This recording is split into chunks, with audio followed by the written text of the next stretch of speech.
Hello everyone, इस video में हम अरावली पर्वतीय प्रदेश अरावली माउंटेन रीजन को डिस्कस करेंगे। ये राजस्थान के भूआकृतिक प्रदेशों का दूसरा प्रदेश है। पहले वाले वीडियो में हमने ये टॉपिक स्टार्ट किया था राजस्थान की भूआकृति का, और उसमें हम जो डेजर्टिक रीजन है, उत्तर पूर्व पश्चिमी जो मरुस्थलीय भाग है, उसको हम डिस्कस कर चुके थे।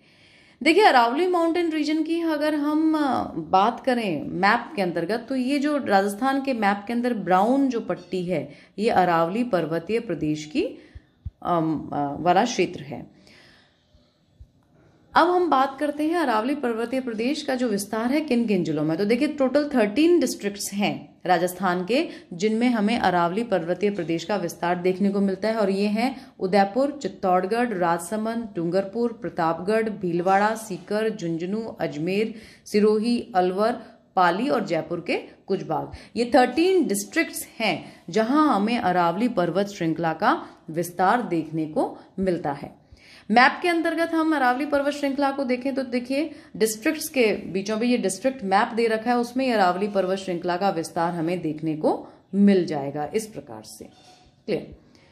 अब हम बात करते हैं अरावली पर्वत श्रृंखलाओं की विशेषताओं की।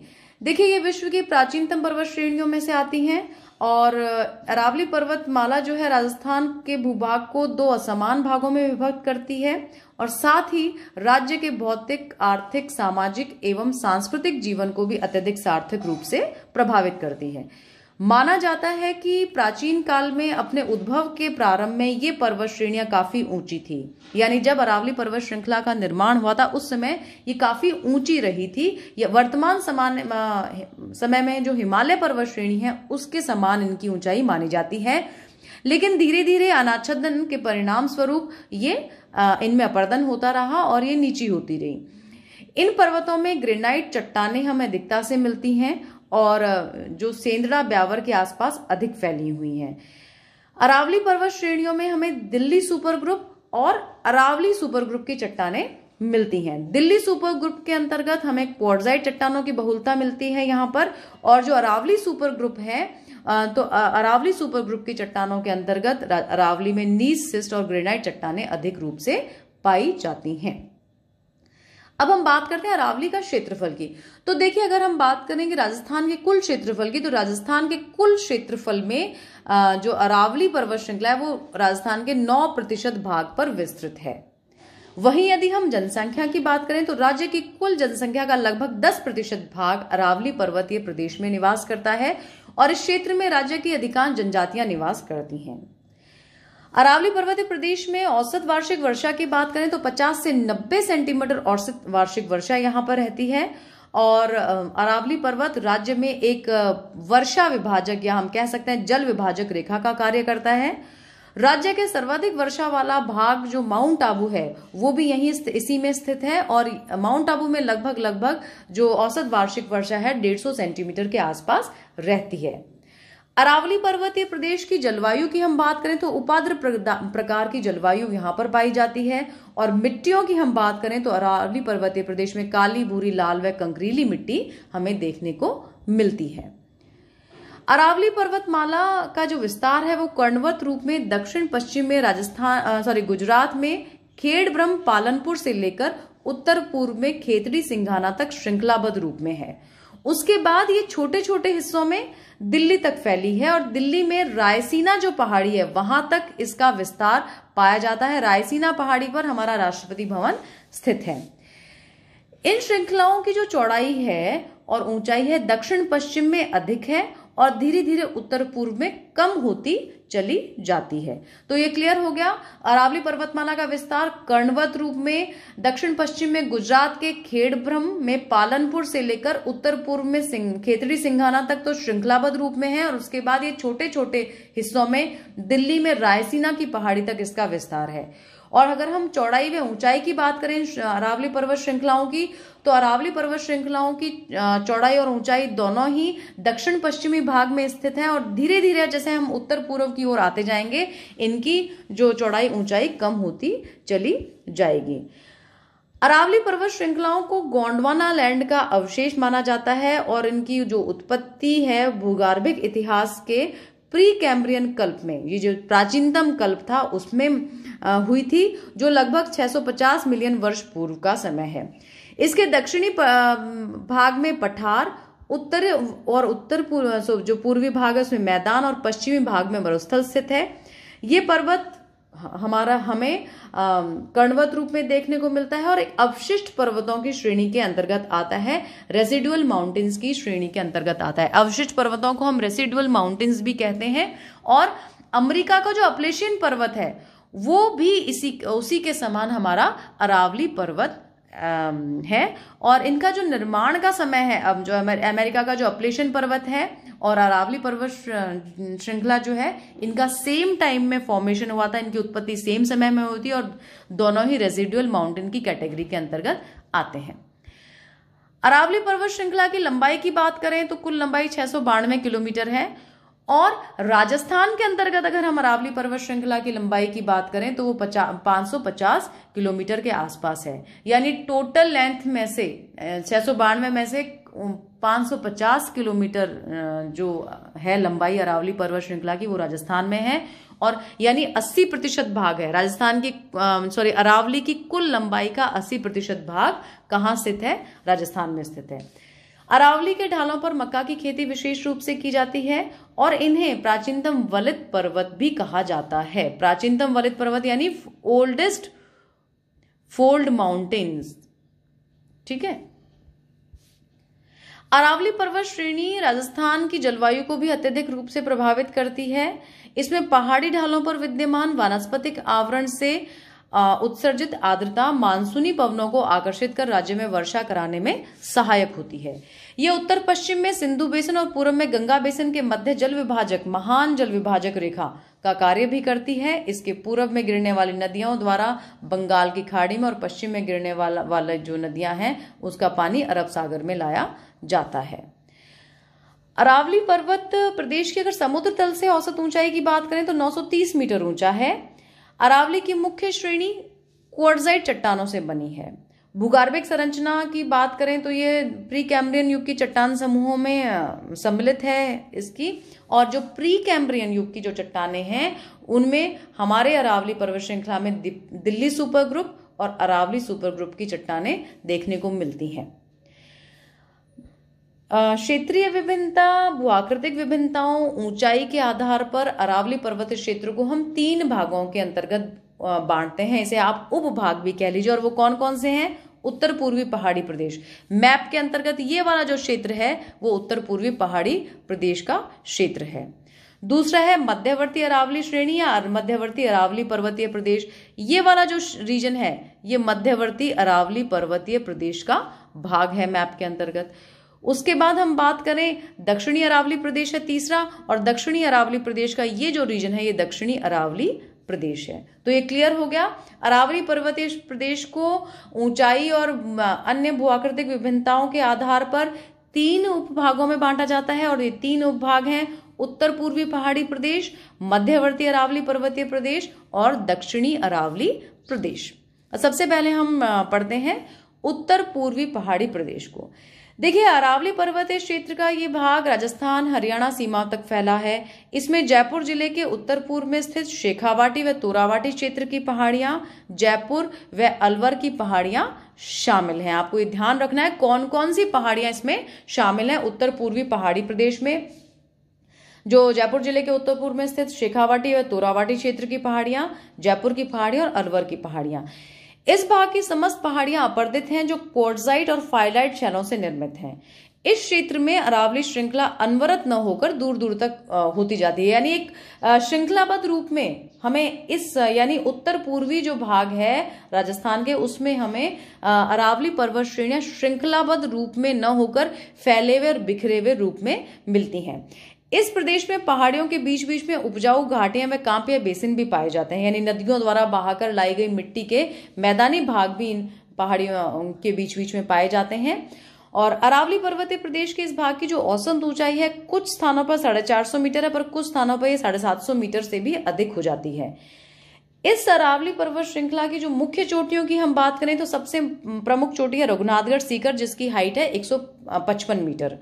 वो यानी 1055 मीटर्स है। उसके बाद है खो पर्वत चोटी। खो पर्वत जयपुर में है और उसकी हाइट है 920 मीटर्स। फिर है बाबाई माउंटेन। बाबाई जो पर्वत है वो झुंझुनू में है और उसकी हाइट है 780 मीटर्स। बैराट पर्वत भी यहीं पर है जो जयपुर में है और उसकी हाइट है 704 मीटर। फिर जयगढ़ है। जयगढ़ माउंटेन जो है, माउंटेन पीक भी जयपुर में स्थित है और इसकी जो हाइट है वो 648 मीटर है। नाहरगढ़ पर्वत भी जयपुर में स्थित है जो 599 मीटर ऊंचा है। बरवाड़ा पर्वत भी यहाँ पर स्थित है इसी पर्वत भाग में और इसकी जो ऊंचाई है वो 786 मीटर है। फिर मनोहरपुर जो है पर्वत पहाड़ी, वो भी उत्तर पूर्वी पहाड़ी प्रदेश का भाग है और उसकी जो हाइट है 747 मीटर ऊंचा है। अलवर का जो भाग है इस पर्वतीय भाग, वहां पर जो है सघनता, अरावली पर्वतों में हमें सघनता देखने को मिलती है। और अलवर के अंतर्गत जो मुख्य पर्वत शिखर हैं वो है भैराज जिसकी हाइट है 792 मीटर, भानगढ़ जिसकी हाइट है 649 मीटर, सिरावास जिसकी हाइट है 651 मीटर, अलवर दुर्ग जिसकी हाइट है 597 मीटर, बिलाली जिसकी हाइट है 775 मीटर, सिरस्का जिसकी हाइट है 677 मीटर। और संपूर्ण रूप से अरावली प्रदेश, यहाँ पर जो अरावली प्रदेश है वो विविध भूआकृतियों से युक्त प्रदेश है। आपको ये जो उत्तर पूर्वी पहाड़ी प्रदेश में जो भी मुख्य पर्वत शिखर हैं उनकी ऊंचाई और वो पर्वत शिखर कहाँ स्थित हैं ये ध्यान रखने हैं। अब हम बात करते हैं अरावली पर्वतीय क्षेत्र के दूसरे उपभाग की और वो है मध्यवर्ती अरावली श्रेणी या अरावली पर्वतीय श्रेणी। देखिए, अरावली के इस भाग के अंतर्गत अजमेर, जयपुर एवं पश्चिमी टोंक जिले की पहाड़ियां सम्मिलित हैं तथा शेखावाटी के जो सीकर झुंझुनू का कुछ भाग है वो भी यहाँ पर सम्मिलित है। ये भूभाग जयपुर के दक्षिण पश्चिमी भाग से लेकर राजसमंद जिले की देवगढ़ तहसील तक विस्तृत है। तो मध्यवर्ती अरावली पर्वत श्रेणी का विस्तार हमें कहाँ कहाँ पाया जाता है? जयपुर के दक्षिण पश्चिम, अजमेर का भाग, पश्चिमी टोंक का भाग और जो राजसमंद जिले का देवगढ़ है वहां तक इसका विस्तार है। मध्यवर्ती अरावली श्रेणी में अगर हम देखें तो एक ओर तो पर्वतमालाएं हैं तो दूसरी ओर हमें संकीर्ण घाटियां और समतल मैदान भी देखने को मिलते हैं। उत्तरी अजमेर में प्रायः समतल भूभाग है जो ब्यावर क्षेत्र में है और यहाँ पर अनेकानेक छोटी छोटी पहाड़ियों से युक्त ये समतल मैदानी भाग युक्त है। मध्यवर्ती अरावली पर्वतीय प्रदेश की औसत ऊंचाई की हम बात करें तो औसत ऊंचाई 700 मीटर के आसपास है। इस क्षेत्र में मेरवाड़ा की जो पहाड़ियां हैं, मेरवाड़ा की पहाड़ियों में टाटगढ़ अजमेर में स्थित गोरमजी व मायरजी की पहाड़ी मुख्य है और इसकी जो हाइट है वो 934 मीटर है। आपसे पूछा जाए मध्यवर्ती अरावली जो श्रेणी है या मध्यवर्ती अरावली पर्वतीय प्रदेश है उसमें सबसे ऊंची जो पहाड़ी है वो कौन सी है, तो टाटगढ़ अजमेर के अंतर्गत गोरमजी मायरजी की पहाड़ी है जिसकी ऊंचाई 934 मीटर है, 934 मीटर है। उसके बाद है तारागढ़। तारागढ़ की जो ऊंचाई है वो 873 मीटर है और राजस्थान बोर्ड की बुक्स में ये 870 मीटर भी बताई जाती है। और उसके बाद जो दूसरी प्रमुख पर्वत है यहाँ का वो है नाग पहाड़ और नाग पहाड़ अजमेर में है और उसकी जो ऊंचाई है वो 795 मीटर है। मध्यवर्ती अरावली पर्वतीय प्रदेश की जो औसत ऊंचाई की हम बात करें तो वो 550 मीटर है।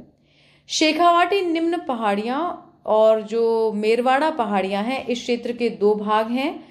मेवाड़ के उच्च पठार को मारवाड़ के मैदान से पृथक करने वाली पर्वत श्रेणी को मेरवाड़ा की पहाड़ियों के नाम से जाना जाता है। ये आपको ध्यान रखना है। मेरवाड़ा पहाड़ियां कौन सी हैं? मेवाड़ के उच्च पठार को मारवाड़ के मैदान से पृथक करने वाली जो पहाड़ियां हैं वो मेरवाड़ा पहाड़ियां कहलाती हैं। ये अजमेर शहर के निकटवर्ती भागों में हैं और ये पहाड़ समानांतर क्रम में हमें देखने को मिलती हैं।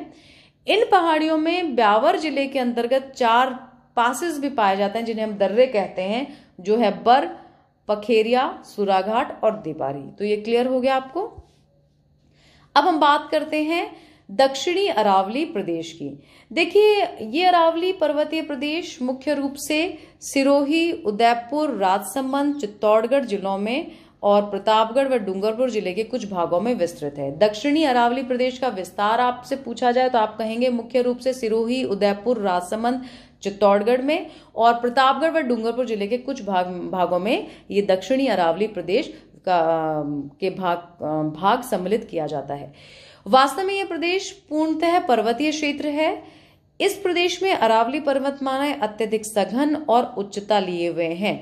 यानी ये जो दक्षिणी अरावली प्रदेश वाला जो भाग है वहां अरावली पर्वतमालाएं सबसे ऊंची हैं और सबसे सघन है। एक श्रृंखलाबद्ध रूप में हमें देखने को, अनवरत रूप में हमें देखने को मिलती हैं।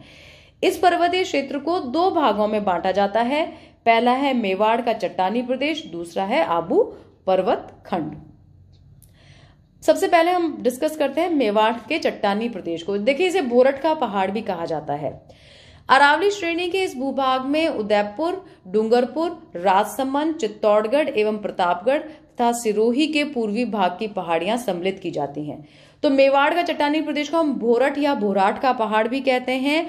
और इस मेवाड़ चट्टानी भाग में भोराट का पठार के अंतर्गत उदयपुर, डूंगरपुर, राजसमंद, चित्तौड़गढ़, प्रतापगढ़, सिरोही के पूर्वी भाग की पहाड़ियां सम्मिलित हैं। आबू पर्वत खंड के अलावा अरावली पर्वत श्रेणी का उच्चतम भाग यहाँ इस क्षेत्र में स्थित है, जो कुंभलगढ़ व गोगुंदा के बीच में है। और ये कुंभलगढ़ और गोगुंदा जो है उदयपुर जिले के उत्तर पश्चिम में स्थित है। ये भोराट का पठार कहलाता है, जिसकी जो औसत ऊंचाई है वो 1225 मीटर है। जो भोरट या भोराट का पठार है, ये वाला जो भाग है वो कुंभलगढ़ व गोगुंदा के मध्य स्थित है। और यहाँ जो इस भोरट या भोराट के पठार की जो ऊंचाई है वो 1225 मीटर है।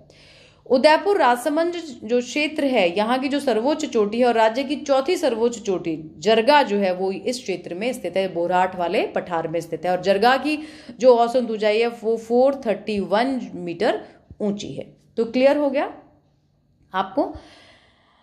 इस पठार का जो रूप है, बोराट या बोराट के पठार का जो रूप है वो संश्लिष्ट गांठ के रूप में है। इसी भाग में हमें जयसमंद झील के पूर्व में लसाड़िया का अनियमित धरातल वाला कटाफटा पठार भी हमें देखने को मिलता है। लसाड़िया के पठार की जो इस क्षेत्र की जो अन्य ऊंची चोटियां हैं वो हैं कुंभलगढ़ जो 1224 मीटर है, लीलागढ़ 874 मीटर ऊंची है, नागपानी 867 मीटर ऊंची है, कमलनाथ की पहाड़ी 1007 मीटर ऊंची है, सज्जनगढ़ की पहाड़ी जो 938 मीटर ऊंची है, फिर ऋषभदेव आता है वो 400 मीटर ऊंची है, फिर गोगुंदा की पहाड़ी भी यहीं पर स्थित है 840 मीटर ऊंची है, सायरा की पहाड़ी भी यहीं पर स्थित है जो 900 मीटर ऊंची है, और कोटड़ा जो पर्वत है वो भी यहाँ पे है और इसकी ऊंचाई 450 मीटर है। तो ये क्लियर हो गया। बोराट का पठार हमें एक संश्लिष्ट गांठ के रूप में मिलता है। जयसमंद झील वाला जो भाग है वो उसके पूर्व में जो स्थित अनियमित धरातल है उसे हम लासड़िया या लसाड़िया का पठार कहते हैं। ये कटाफटा पठार है, हम देखने को मिलता है। और इस जो बोराट के पठार वाला जो भाग है इसमें हमें कई ऊंची पर्वत चोटियां, जरगा सबसे ऊंची है, उसके बाद और अगर राजस्थान के अंतर्गत हम देखें तो राजस्थान की ऊंची पर्वत चोटियों में जरगा का स्थान चौथा स्थान है, चौथी सबसे ऊंची चोटी है। उसके बाद कुंभलगढ़ पर्वत भी हमें यहाँ पे देखने को मिलता है। कुंभलगढ़ की ऊंचाई जो है वो 1224 मीटर है। फिर लीलागढ़ भी इसी क्षेत्र के अंतर्गत है और लीलागढ़ की जो ऊंचाई है वो 874 मीटर है। फिर नागपानी, कमलनाथ, ये वाली चोटियां आपको देखने को मिलती हैं और इसकी हाइट आपको, इन सभी पर्वत चोटियों की हाइट आपको ध्यान में रखनी है। बोराट के पठार का दक्षिणी स्कंद अरब सागर व बंगाल की खाड़ी के जल प्रवाह के बीच जल विभाजक का कार्य भी करता है। इस क्षेत्र से भारत की महान जल विभाजक रेखा उदयपुर से मुड़कर दक्षिण पश्चिम की ओर चली जाती है। इस भाग में पूर्वी सिरोही के पश्चिम में विद्यमान अरावली की तीव्र ढाल वाली ऊबड़ खाबड़ कटक पहाड़ियां वाले भूभाग भी हमें देखने को मिलते हैं। और ये ऊबड़ खाबड़ कटक पहाड़ियों के जो भूभाग हैं वो स्थानीय भाषा में भाकर कहलाते हैं। इसी प्रकार उदयपुर के आसपास के क्षेत्र में विद्यमान तश्तरी नुमा आकृति वाले पहाड़ों की जो श्रृंखला है उसे स्थानीय भाषा में हम गिरवा कहते हैं। इस प्रदेश में उदयपुर का उत्तर पश्चिमी पहाड़ी भूभाग मगरा के नाम से जाना जाता है। चित्तौड़गढ़ का जो पठारी भाग है वो मेसा का पठार कहलाता है। ये ऑब्जेक्टिव में आपको काफी पूछे जाते हैं और वन लाइन आंसर्स जो हैं वो भी काफी बनते हैं कि भाकर किसे कहते हैं। तो बोराट के पठार में विद्यमान जो अरावली की तीव्र ढाल वाली ऊबड़ खाबड़ कटक पहाड़ियां हैं वो स्थानीय भाषा में उन्हें भाकर कहते हैं। वहीं अगर पूछा जाए गिरवा, तो देखिए उदयपुर के आसपास के क्षेत्र में विद्यमान तश्तीनुमा आकृति वाली जो पहाड़ी श्रृंखला है उसे स्थानीय भाषा में गिरवा कहा जाता है।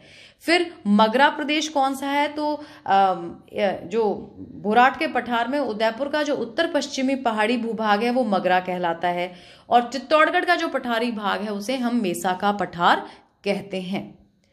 अब हम बात करते हैं आबू पर्वत खंड की। तो देखिए अरावली पर्वतीय क्षेत्र का उच्चतम भाग है आबू पर्वत खंड। ये सिरोही जिले में स्थित है और समुद्र तल से इसकी जो औसत ऊंचाई है 1200 मीटर से अधिक है। आबू पर्वत खंड में ग्रेनाइट चट्टानों की बहुलता पाई जाती है, और आबू पर्वत खंड की अगर लंबाई की बात करें तो लगभग 19 किलोमीटर लंबा है, और इसकी चौड़ाई की बात करें तो लगभग 8 किलोमीटर चौड़ा पर्वत खंड है। ये एक अनियमित पठार है, और स्थलाकृति की दृष्टि से अगर हम देखें तो ये एक विशाल इंसलबर्ग कहा जाता है। ये जो गोलाकार जो पहाड़ियां होती हैं पठारी भाग, उसे हम इंसलबर्ग कहते हैं। तो अरावली पर्वत श्रेणी के किस भाग को इंसलबर्ग के रूप में जाना जाता है, तो आबू पर्वत खंड को एक विशाल इंसलबर्ग के रूप में जाना जाता है। इस आबू पर्वत खंड की औसत ऊंचाई की हम बात करें तो 1200 मीटर है। यहाँ पर ग्रेनाइट चट्टानों की हमें बहुलता देखने को मिलती है।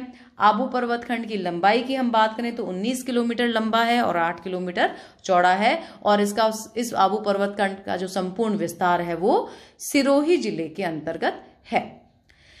आबू पर्वत से ही की दूसरी अगर विशेषताओं की बात करें तो आबू पर्वत से ही सटा हुआ है जो भाग है पठारी भाग, वो है उड़िया का पठार, और उड़िया के पठार की जो औसत ऊंचाई है वो 1360 मीटर है, और ये राज्य का सर्वोच्च पठार है। उड़िया का पठार आबू पर्वत खंड में स्थित है और आबू पर्वत से जस्ट लगता हुआ एडजॉइनिंग भाग है। इस उड़िया के पठार की सबसे ऊंची चोटी जो है वो गुरु शिखर है। इसी क्षेत्र में राज्य की दूसरी सर्वोच्च चोटी भी स्थित है जो शेर के नाम से जानी जाती है। शेर की जो ऊंचाई है, एवरेज जो हाइट है वो 1597 मीटर ऊंची है। वहीं गुरु शिखर की जो हाइट है वो कितनी है, 1722 मीटर ऊंची है। उसके बाद यहाँ पर दिलवाड़ा की पहाड़ी है जो 1442 मीटर ऊंची है। फिर अचलगढ़ पर्वत है, उसकी जो हाइट है 1380 मीटर है। फिर आबू पर्वत है, आबू की जो हाइट है वो 1295 मीटर है। फिर ऋषिकेश है, ऋषिकेश की जो हाइट है वो 1017 मीटर है। फिर धोनिया पर्वत भी यहीं पर स्थित है, इस खंड में ही, वो जो 1183 मीटर ऊंचा है। माउंट आबू क्षेत्र में अरावली की पहाड़ियां अत्यधिक सघन और उच्चता लिए हुए हैं। यहाँ पर्वतमालाएं सघन रूप से वनाच्छादित और प्राकृतिक सौंदर्य से परिपूर्ण है। तो आपको क्लियर हो गया, आबू पर्वत खंड जो है उससे आबू पर्वत से सटा हुआ उड़िया का पठार है जिसकी जो हाइट है 1360 मीटर, 1360 मीटर, और ये राजस्थान का सर्वोच्च पठार है।